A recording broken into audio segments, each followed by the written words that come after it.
தொடர்ந்து நம்மோடு பேசுவதற்காக மூத்த பத்திரிகையாளர் திரு தராசு ஷாம் இணைப்பில் இருக்கிறார். அவரோடு பேசலாம்.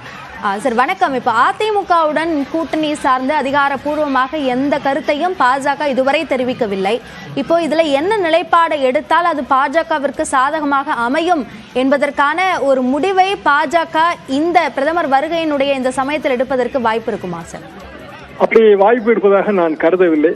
காரணம், ஒரு அரசு விழா, இரண்டாவது ஒரு கல்வி நிறுவனத்திலே நடக்கிற அடுத்த விழா. இதுல பிரதமர் கூட்டணி பற்றியோ அரசியல் பற்றியோ பேசுவது என்பது மரபாக இருக்காது. கண்டிப்பாக அதை தவிர்த்து கொள்வார். மேலும் திமுக தலைவர், ஆனால் தமிழ்நாடு முதலமைச்சர் மு க ஸ்டாலினும் மேடையில் இருக்கிறார். எனவே கூட்டணி பற்றி அவர் பேசக்கூடியது என்பது பாரதிய ஜனதா நிர்வாகிகளுடனான கூட்டத்திலே, அது உள்ளரங்க கூட்டம், என்ன பேச போகிறார் என்பது வெளியே தெரியாது. பாரதிய ஜனதா நிர்வாகிகள் யாரேனும் வெளியே சொன்னால்தான் உண்டு. ஆனால் அதிமுகவை பொறுத்தவரையிலே எடப்பாடி பழனிசாமி பாரதிய ஜனதாவோடு கூட்டணி இல்லை என்பதிலே தெள்ள தெளிவாக இருக்கிறார். கூட்டணி முறிந்ததுதான். இன்னும் சொல்ல போனால் நகர்ப்புற உள்ளாட்சி தேர்தலிலேயே அந்த கூட்டணி முறிந்து விட்டது.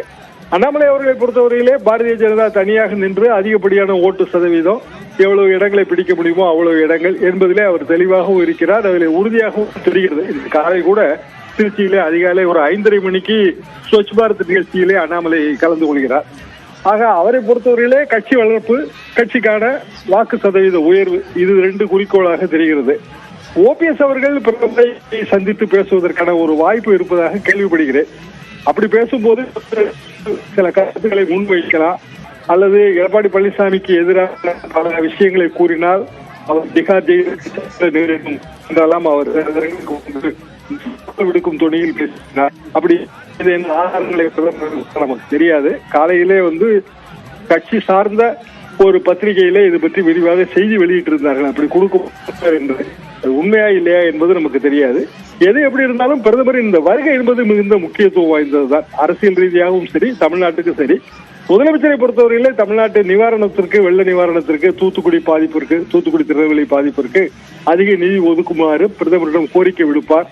அது வெளிப்படையாக மேடையிலேயே அந்த கோரிக்கையை விடுப்பார் என்றுதான் நான் எதிர்பார்க்கிறேன். பிரதமரை பொறுத்தவரையிலே அவர் அமைதி காப்பார் என்பதுதான் எனது கருத்து. முதலமைச்சர் தன்னுடைய கோரிக்கையை மேடையிலேயே அவர் வெளிப்படையாக கேட்பதற்கான, முன்வைப்பதற்கான வாய்ப்புகள் இருக்கும் என்று தெரிவித்திருக்கிறீர்கள். இணைப்பில் கருத்துக்களை பகிர்ந்து கொண்டமைக்கு நன்றி திரு தராசு ஷாம்.